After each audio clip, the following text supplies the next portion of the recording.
जय गुरुदेव।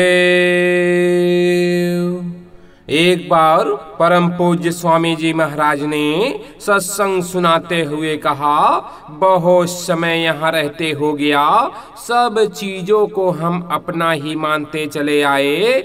जब जब हमने जन्म लिया तब तब यही कहा कि यह सब हमारा है, लेकिन हर बार समय पूरा होते ही जबरन हमको निकाल दिया गया। हमारा सब कुछ होते हुए भी हमारा कुछ ना रहा। घर वीरान कर दिया। सारे समुद्र को स्याही बनाकर लिखा जाए तब भी यह नहीं लिखा जा सकता कि हमें यहाँ आए कितने दिन हो गए। यहाँ रहते रहते आपने हर बार हर जगह को, साज और सामान को अपना ही माना, यही कहा कि यह मेरा ही है, लेकिन हर बार आपको छोड़ना पड़ा। अब भी आप मेरा ही कह रहे हो, अब भी छोड़ना ही पड़ेगा। मैं यह नहीं कहता कि सब कुछ एकाएक छोड़ दो, पर धीरे धीरे इससे लगाव कम करते जाओ और भजन करो। भजन करने लगोगे तो धीरे धीरे इधर से लगाव कम होता जाएगा और छूटता जाएगा। सत्संग में बैठो, होश में सत्संग सुनो तो इधर के सारे बंधन ढीले होते जाएंगे, तब निकल सकोगे। काम, क्रोध, लोभ, मोह, ममता की बेड़ी ऐसी बैठ गई है कि उसमें जंग लग गई है, वह आसानी से नहीं खुलेगी। सत्संग उसे ढीला कर देगा तब वह खुलेगी। अभी तो वह लोहे से भी कड़ी हो गई है महात्माओं को, इसलिए तो परिश्रम करना पड़ता है। सत्संग में बैठो तो जल्दी काम बने। आप अकारण कभी अपने मन से, कभी औरों से झगड़ा करने लगते हो, उलझ जाते हो, भजन छूट जाता है। इसलिए उतना ही काम करो जितना जरूरी है, उतना ही सबसे मतलब रखो जितना जरूरी है। फंसने और उलझने का काम मत करो। भजन में जो आवाज सुनाई देगी उसको ध्यान से सुनना। ऊंचा ध्यान देकर के कान से सुनो और मन को कान के साथ रोको। जब हम कहेंगे तब खोलना, तब तक यह अभ्यास करो। सुबह, शाम और रात को जब सो, कुछ दिनों के लिए थोड़ा मेहनत करो कि जल्दी काम हो। लग करके करो, मन उस तरफ भागेगा नहीं। एक दो मर्तबा जाएगा, फिर चुप हो जाएगा, कान का साथ मिल जाएगा तो जल्दी काम हो जाएगा। सब लोगों ने सब तरह से काम किया तो काम हो गया। मन को चस्का मिल जाएगा तो लग जाएगा। उसको तो आनंद ही चाहिए। आनंद जब मिलेगा तो फिर साथ देगा पूरा। मन भागता है, चारों तरफ जा रहा है, वह जानता है कि यहाँ आनंद नहीं है। इसलिए भागते फिरते जब मालूम हो जाएगा, थोड़ा सा मेहनत के साथ रखो। लोगों को हो भी रहा है, ऐसे थोड़े ही है, कुछ नहीं हो रहा, बहुत लोगों का हो रहा है। और जिन लोगों ने किसी तरह से कह दिया उन्हीं का बंद है। जिससे आप कहते हो उसी से ले लो। हमने तुम्हें बताया था कि तुम दे सको हमको, यह अंदर की चीज छुपा कर रखो, किसी को कहना नहीं।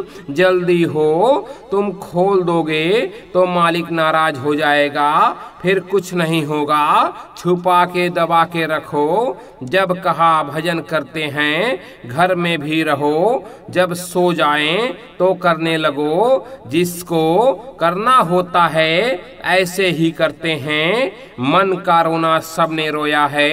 माता पिता को बच्चे के पालन पोषण में जितनी होशियारी से काम लेना पड़ता है, मन को संभालने के लिए उससे कहीं अधिक सावधानी की जरूरत है। यह मन एक बहुत ही शरारती बच्चा है। जब तक हमारे वश में नहीं, तब तक हम लोगों को सबसे बड़ा दुश्मन है, और जब हमारे वश में आ जाता है तो इस जैसा वफादार दोस्त भी नहीं है। और बात यह है कि मन से पूरा रूहानी लाभ उठाने के लिए तथा इसकी रूहानी नस्ल को पहचानने के लिए इसे वश में करना जरूरी है। यह दो मुँहा सांप है, पहले कहेगा कि भजन करो और जब बैठोगे तब चल देगा। मानव जीवन में ही मन को वश में किया जा सकता है। तुम प्रेम और विश्वास के साथ सुमिरन और शब्द धुन को सुनना जारी रखो तो सब कुछ ठीक हो जाएगा। डायन चंडी अपने हाथों में मशाल लेकर विश्व भ्रमण पर निकल चुकी है। अब सब लोग जल्द होशियार हो जाओ, समय बहुत खतरनाक होगा। सारे विश्व के लोग अर्थ की कमी का रोना रोएंगे और कहेंगे कि पता नहीं धन पैसा कहाँ चला गया। अनाजों की कमी के साथ परेशानियों का पहाड़ टूट पड़ेगा और कोई किसी की मदद नहीं करेगा। भारत के लोग जो विदेश में चाहे जिस मुल्क में रहते हों, वह अपनी तैयारी करके सबके सब भारत वापस आ जाएं। इसके साथ ही विदेश के लोग भी जो भारत में रहते हैं, वह अपने अपने देश में चले जाएं तो अच्छा रहेगा। ऐसा ना करने पर ऐसी परिस्थिति बन जाएगी कि सब कुछ छोड़कर नंगे होकर भी जान बचाना मुश्किल होगा, वापसी असंभव होगी। यह मनुष्य शरीर बेशकीमती जिस्म है, परमात्मा खुदा को पाने के लिए मिला है। लोग अपना अनमूल्य जीवन भौतिक सामानों को इकट्ठा करने में लगा रहे हैं। मानवता व इंसानियत की शिक्षाओं से हटकर सब लोग अपराध बुद्धि के अभाव में आकर हिंसक हो गए। जीवों की हत्या के साथ इंसानों की हत्या, मारने काटने जलाने का निष्ठुर दौर चल रहा है। दया और रहम का नाम निशान नहीं रहा। पापों का घड़ा भर जाने पर घर घर समाज परिवार अनुशासन व्यवस्थाएं चरमरा गई। नैतिकता जाती रही है।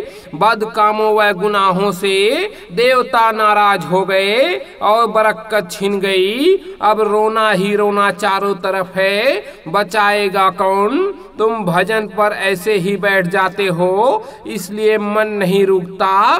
जब बैठो तो पक्का इरादा करके कि मन को रोक कर बैठूंगा तब भजन बनेगा। तो मन को रोको, तुम मन को रोकोगे तो सूरत का काम शुरू हो जाएगा। उनकी दया होगी। तुम्हारा काम है मन को रोकना। जो शुद्ध शाकाहारी है, मेहनत और ईमानदारी की कमाई करते हैं, वहाँ तो सब ठीक है। पर अगर शाकाहारी नहीं, कमाई भी अच्छी नहीं है, तो चाहे पक्का खाओ या कच्चा खाओ, दोनों में छूट है। साधु के लिए कहा गया है कि उसे मेहनत करके खाना चाहिए। अगर बैठकर खाएगा तो भजन नहीं कर सकेगा। महात्माओं के यहाँ जाओ तो सेवा करके खाओ, भजन करो और यह सोचते रहो कि महात्माओं के वचन सच्चे हैं। वचन वाणियाँ महात्माओं की सत्य होती हैं। महापुरुषों के वचन कभी मिथ्या नहीं होते।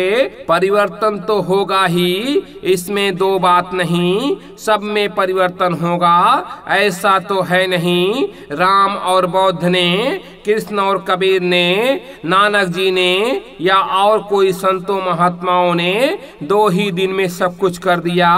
पहले वह सबको बताते रहे, समझाते रहे, मेहनत किया तब काम हुआ। समय तो लगेगा ही, समय का इंतजार तो करना ही पड़ता है। जय गुरुदेव।